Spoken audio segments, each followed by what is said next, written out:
Hey there, welcome to Daring to Differ. So this caught my attention, yeah? So I've been listening to a lot of experts, specifically experts that talks about AI. And at this point, I think my mind is just blocked. I don't know anymore what to think about AI. There's so much speculation around AI and speculation, specifically those that are not so good in terms of what to expect in the next 5 years or 10 years, or what AI can literally do to the world. And these experts, they're experts simply because they've specialized in this area, right?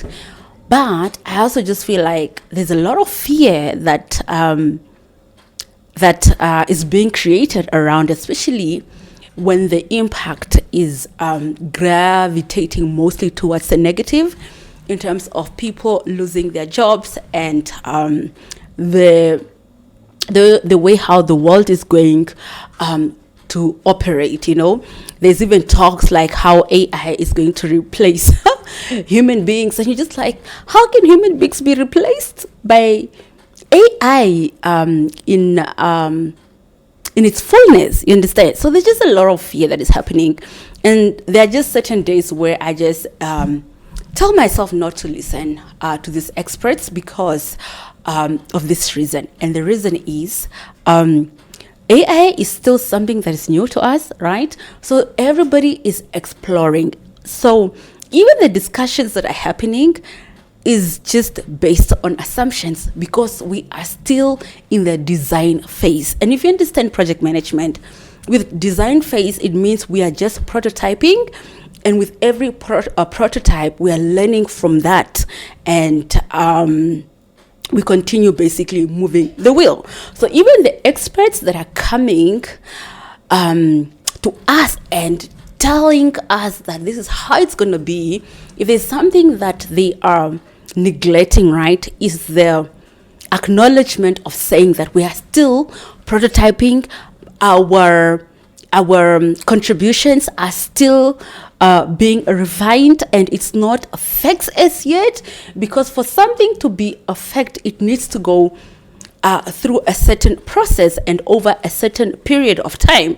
So just because you are an AI expert, and AI is something that is really happening at a very fast pace in terms of it improving. I'm specifically referring to OpenAI in this case, and Anthropic, I think they call it. Your OpenAI is stuff like ChatGPT. So all these guys that are behind ChatGPT, the core work behind ChatGPT, these guys are still iterating. This is the reason why you are seeing that when you look at OpenAI and Anthropic, I hope I'm saying it correctly, there's a level of competition that they're going through, right? The other day, ChatGPT was leading, and then suddenly we discovered Anthropic, yeah? And Anthropic is like stuff like Claude. A lot of people came across Claude, and we're all like, oh, Claude is now more smarter than ChatGPT, because ChatGPT, we are saying that it hallucinates a lot, it's not factual, and Claude was leading because of the interface that it uses, things like projects, and you're able to create a pool of agents that can really deliberate on that specific prompts that you've put in, and you're able to come up with well-researched a product or information. So a lot of us have been gravitating from OpenAI to Anthropic because of what it's able to do. But if you look at the statistics of recent, you're noticing that ChatGPT, which is OpenAI, unfortunately, I don't know if it's unfortunately or fortunately, recently it took up space again, so it's now leading. So as human beings, we are now learning about these AIs, and we're able to make our informed decisions and choices. So there's just a lot that is happening, and when you listen to podcasts like the Diary of the CEO, there is renowned experts that are coming. And I think for me personally, they are just creating a lot of fear because they're not acknowledging that they are also learning. They are still, just because, like this expert, if you can go watch the video on the diary, this expert worked at OpenAI, he said, since 2022, if not 2021, and in 2024 he resigned because of what he actually forecasted happening, and it doesn't it's not in alignment with his values, so he had to resign, right?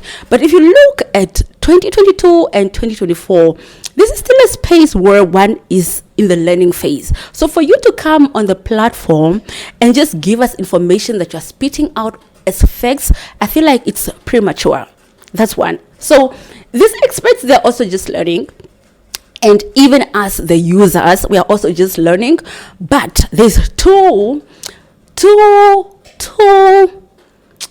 things that are actually sort of creating comfort in how I am seeing these AI unfolding in terms of what the future will look like. One, of course, I did indicate that we are all just assuming. We are really all just assuming. We are all learning. Be it the experts, be it the users, be it these guys that are the co-founders, because it's now a thing of competition. You know, when you look at this OpenAI, and when you look at Anthropic, when you look at all these founders, even themselves, yeah, they are also just as overwhelmed by the intelligence of these tools that they are creating themselves.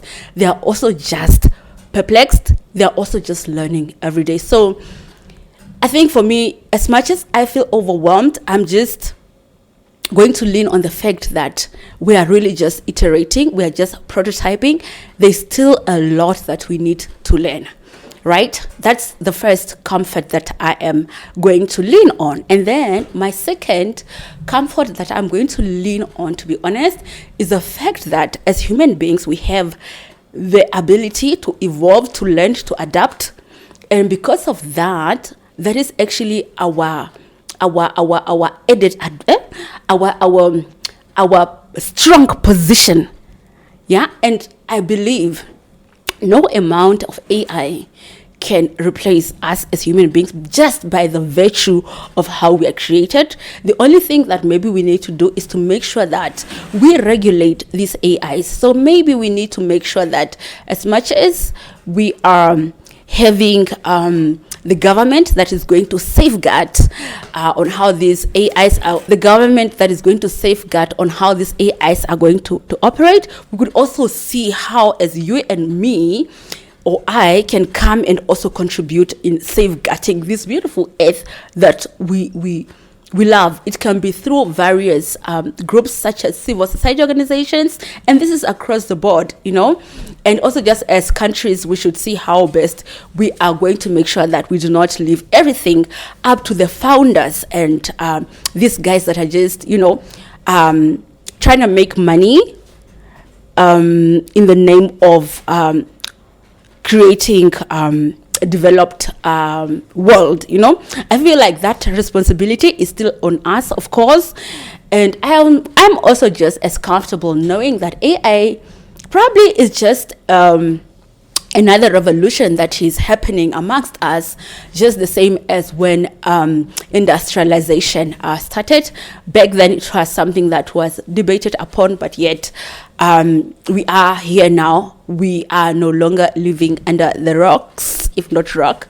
We've evolved. We are now doing things differently. So that caught my attention, and I am just going to continue, you know, being open-minded and taking whatever I am learning with a pinch of salt, you know. So that's just what caught my attention. Anyway, now going back to what I discussed in my last episode. If you have not watched my last episode, I spoke about the importance of ensuring that you have relationships. This is in terms of friendship. You have friendship that are built on depth conversations so that you're able to get quality out of it. Meaning we need to move our friendships from surface to depth, right? That's what I discussed in the last episode, and I ended the episode with, now that I know the importance of friendship and I have my ideal friendship, what am I willing to do with my current circle of friends? And I ended saying that I'm going to keep my friends for sure. I love them, but I just don't believe in the notion of keeping the circle small, right? This is simply because I am acknowledging that, one, life is finite. It has a start date and an end date. And if I want to get more out of life, if I want to live an amazing life, I believe I need to make sure that I have I have fostered good relationships with different people. This means me meeting new people and creating friendship from there. Now the question is, how and when when and where do I get to find these new people? To be honest, being the person that I am, one would think I'm confident, but my confidence level is on a spectrum. Approaching new people is not something that I can easily do, but it's something that I'm willing to push myself in terms of starting to do it. So these are the areas that I identified in terms of where I can find these new people. And this is just a thought that came in my mind as I was journaling. And one of the areas is that perhaps I need to look at also diversifying my friends in terms of the age group. When I look at my circle, most of my friends are my peers. And if there's an age difference, it's really not more than 5 years. You see? So I want to diversify. I want to connect with people that are in their 50s, in their 60s, in their 70s. Where do I find these people? I'm going to start at the group of pensioners. So where do I find them? I was thinking of maybe visiting the old age home, make an appointment, and just schedule a coffee session with an elderly woman and just see how things will be, and meet this amazing person on a regular basis, so that we're able to cultivate this relationship. That's one. And also maybe just continue, not just visiting one old age home, but I can visit more old age homes in Windhoek specifically. That's one area. And then number two, I was thinking perhaps, given that I do go to church, right, but I am not a member at this church. We just attend as a family for service to be assisted, right? But perhaps I need to become a member, because then when you're a member, you have access to different groups, to different gatherings. And through such gatherings, I could meet new people. And eventually with time, we can become friends. That's number two. And number three, where will I find adult friends? Where will I find adult friends? Thirdly, I thought of... Look, I like solo time. I take myself mostly for solo dates, coffee, lunch, and it's at beautiful places, hotels, restaurants. But I've realized that when I go to most of those places, I'm always just sitting by myself, doing bit reading or journaling, or just sitting there and chilling. But it's rare that I get to talk to new people. It's rare that I get to create new conversations. So I am now pushing myself to say that when I'm in such places, I should be able to talk to different people, But it's something that I am not used to, but I am going to learn. I'm going to try it, because that's how you will meet new people. Because I also don't want it to be, I don't also just want to meet people in uptight places, like at conferences, workshops, I just don't want to confine myself to such environments, but I also want to just try out new places, because I want a diverse and a rich pool of people that will join my circle. So I am now challenging myself to push myself out of my comfort zone and meet these amazing people. But I know that it's not going to be easy, but I am going to give it a try, because life is about experimenting, right? We don't have everything figured out.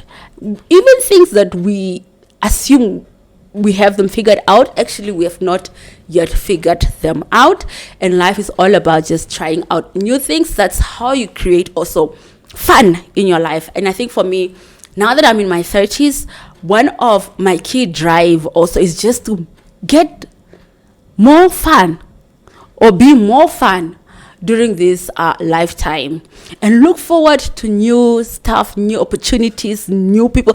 I just need nuances in my life. I think I'm so bored having a life where I get to do the same things year in, year out, because life is finite. At some point I am going to die, and I need to make sure that during this this lifetime, I have actually lived an amazing life. So this is the strategy to prototype, where I will meet new people, and I'll probably then have the energy to create new conversations, because personally I love in-depth conversations. I love quality conversations, and this is the reason why I also created this podcast, so that I'm able to have these conversations, and I'll see how or where things will take me, but for now that is the strategy. And I just hope come December I will share some amazing news. So I hope you are also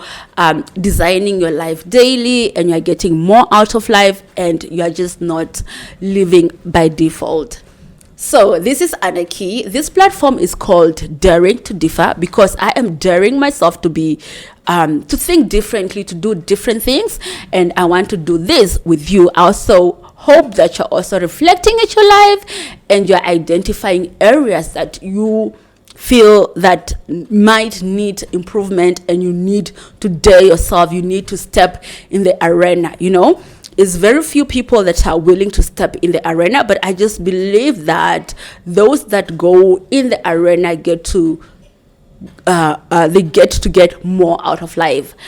And yeah, that's just my life philosophy also, daring to be different and doing things differently, because life is interesting and it's a game. So I will see you in the next episode. This is Daring to Differ.